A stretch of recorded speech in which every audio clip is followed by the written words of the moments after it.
Why'd you decide to get rid of all the hair? A few reasons. One, when your wife wants you to do something, eventually you're probably going to do that. You can delay it as long as you want, but eventually you're probably going to do it. Second, I lost a bet to Heather, and so I had to do it, and then I had to do it in Disney World.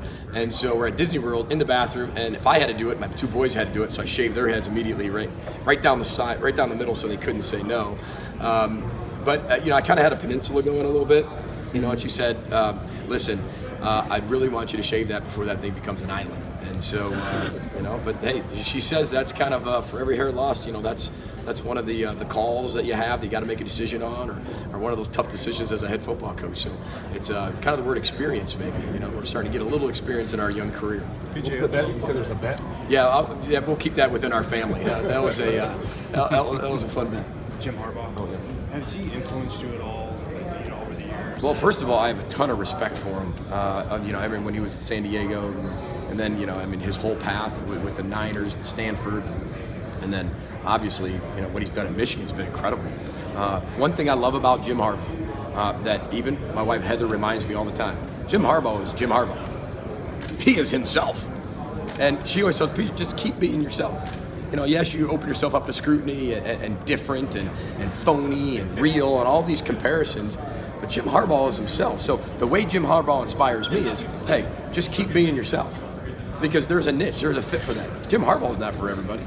I'm not for everybody, but just like a marriage, there's somebody out there for everybody, right? And he's got that Michigan brand behind him as well, and that is a powerful, powerful force. When you have that personality with that brand, right? That's why you're seeing what you're seeing. And, I'm sure he means a lot to the state of Michigan, right? And not only just the state of Michigan, but the alums of Michigan and the future, which you can obviously see what's happening. It's an honor. It really is. I mean, it is an honor. I have to pinch myself when I'm here to be coaching with these guys in the same conference. I mean, it's an honor. It truly is. Very humble to be around him. Phenomenal football coach, phenomenal person, and that's what he's taught me. What we started doing was, we want to be better tomorrow than we were today. And today we want to be better than we were yesterday. And that is it. I mean, Coach Ferris talked at the luncheon about 1 foot in front of the other. That's true. As a coach's world, everybody wants us to focus on different things.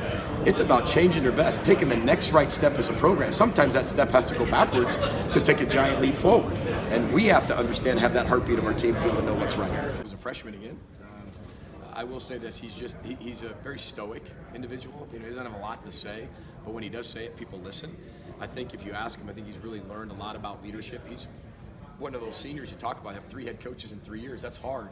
And when we got here, yes, he knew me, but I was like, oh, I got to do this again, right? And now I have another direction. I have another vision. And now all of a sudden I got all this gopher talk too. Holy cow. And obviously Steven's personality and my personality are completely opposites. So again, for Steven, I think it took a little bit longer, but our relationship got better and better and better because Steven's about trust. He wants to be able to trust you. He wants to know that you are for real. He wants to know that you can help him become better in all areas of his life, and I give him credit for that. Our relationship's very strong. He's a wonderful person, and he's going to anchor our defensive line, and I'm glad we have him for at least 5 more months. PJ, you mentioned a couple times 3 coaches in 3 years. The first one was Jerry Kill, who coincidentally you worked for a decade ago. What did you learn from him? What do you remember about those times with Jerry, and what's his, I guess, kind of, what do people think about him still at Minnesota? Yeah, I mean, I don't really know what other people think about him. I never literally listened to all that, but Jerry always taught me how to care for the players. I mean, I was a caring individual before, but to watch Jerry truly care for people was really inspiring. So, and that means all the time.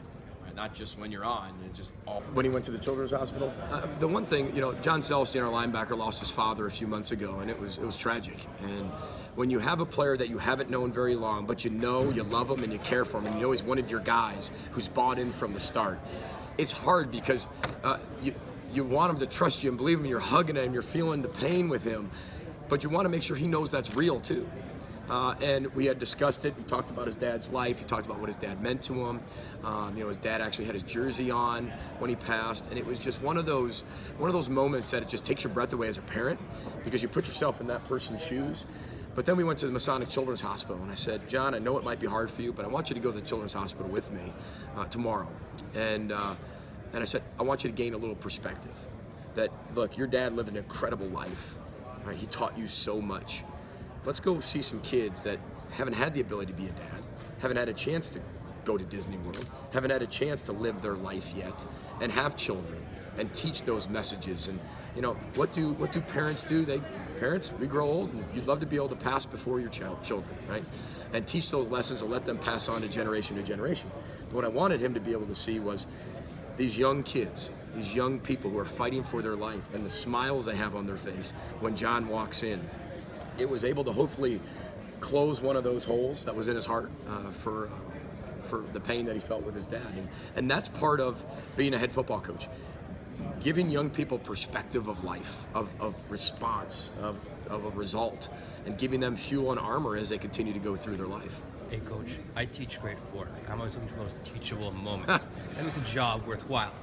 For you in a short period of time here, where have been some moments, maybe with John you just mentioned, some moments where you're like, wow, I'm making a great impact and this is a really valuable time for me and my family in Minnesota? I think Emmett Carpenter had a great story. I mean, we come out of Leadership Council, and this was one of our first Leadership Council meetings. I don't really have captains until game day, and I rotate some captains. We have a Leadership Council that I meet with every Wednesday morning, and we talk for an hour, and I teach a leadership class. I mean, it's a class. There's a curriculum, and we go. But Emmett came out, and it was one of my first ones, so I wasn't expecting a bunch of responses. And Emmett walks in my office, and he's got this look on his face, oh. I'm like, bro, what's wrong? Did I just screw up our Big Ten kicker? Are you gonna miss wide right from now on? I mean, what I do? Did I screw something up? He's like, I have never learned more about leadership in the last two leadership councils than I ever have, and I want more. And he wanted to know every book. He wanted my book list. He wanted to talk about now his internship that he was across overseas, and it opens avenues to. I want to talk more to you. I want to gain your information. I want you to hear how you can help me. Those are the moments that you're like, this is why I'm an educator. Look, one day I might get fired. That's okay, right? But my job is to make an impact. And I've watched so many coaches win a ton of games and still get fired. We're going to do it our way. We're going to build it our way in our culture. And we're never going to focus on just winning. We're going to focus on the people, our vision, the work that goes into it. We're going to get results, but then we're going to respond to results differently. And that's what we hope we teach our players as we continue to go through life, because that's life and football. Thanks, Coach. You mentioned earlier this morning and then just a few minutes ago, getting offered that job when you were cut, and it sounded like it was tailored to you. That's a lot of guys' dreams. And then turning it down to go to Ohio State. How did you weigh those two? I mean, it seems like that would be very difficult. I've had a real rough start, okay? NFL coaching, Ohio State. I mean, if you could pull 100% of coaches in America and say, would you take that start? They'd be like, that would be a dream start. So I was very lucky and very blessed. And a lot of times when you get your break, you got to take it and run with it. And that was part of my break. Getting in is the hardest part about the break of college football coaching. And I was just very honored that whoever couldn't get into school at Ohio State, the GA that couldn't get in 3 weeks before camp started, they did. I don't know who that was, but that's the position I took, because Jim called and said, listen, my GA couldn't get in. My fraternity brother Mike Sabach said, you'd be a perfect fit. I heard you just got cut, never met you. You want a job? I was like, wow. But that was kind of the calling, the student athlete part, the development, not just the business side of the football part in the NFL. I wanted the whole collegiate experience because that's what I loved. Earlier today, you talked about the personality of this team kind of being Rodney Smith. What is that personality? Well, he's energetic. He's always got a smile on his face. He's passionate for what he does, and he's not afraid to make a mistake and learn from failing. I love that. I love that about Rodney. I didn't know Rodney prior, but in the last 6 months, he might be our most improved and most developed player within the last 6 months in terms of what he's become. I've gotten text messages from his girlfriend saying about the influence our staff, Kenny Burns, our running back coach, is making on him. The difference we see in him, what she sees in him.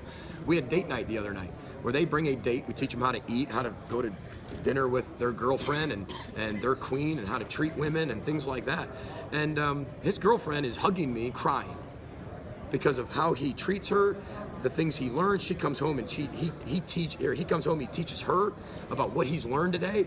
That's education, and that's priceless. That's why you coach, right? We'll all be judged on wins and losses. I get that, but that's why it opens so much up for people to come into our program, because I want you to see those stories. I want you to see how we do it, and when you do that, though, you open up for scrutiny and expectation and pressure, which we're okay with. Steven Richardson was just talking about how feels like he's taking on more of a leadership role. He's a little bit more vocal. Do you think he's kind of picking up on your personality a little bit? He maybe a little bit of it. He is way more vocal. But one thing when you're teaching leadership, it's very difficult. One, when you're not familiar with what to lead or how to lead, that's very difficult to do in itself. But then you've got to be able to, as you're teaching it, teach them how to do it exactly. Right? I mean, I'd go up behind him and say, hey, here's what I want you to tell Andy right over there. Go tell him this right now. He's like, looking at me, why? Just go tell him. Because maybe he didn't see it, but I saw it. And I'm going to tell him later why I wanted him to say that. But those are the things they have to start getting comfortable, right? I mean, you can lead the horse to water, but eventually they've got to drink. But sometimes you got to take that horse's head and stuff it in the water and say, drink. And they got to know what it's like. And so that's what we're working on doing with leadership. And we're added more leadership council members. I think we're up to like 34, 35. And that's important because it's not about my message as a head coach or our staff's message as a staff. It's how many messengers we can get to live it out and spread it.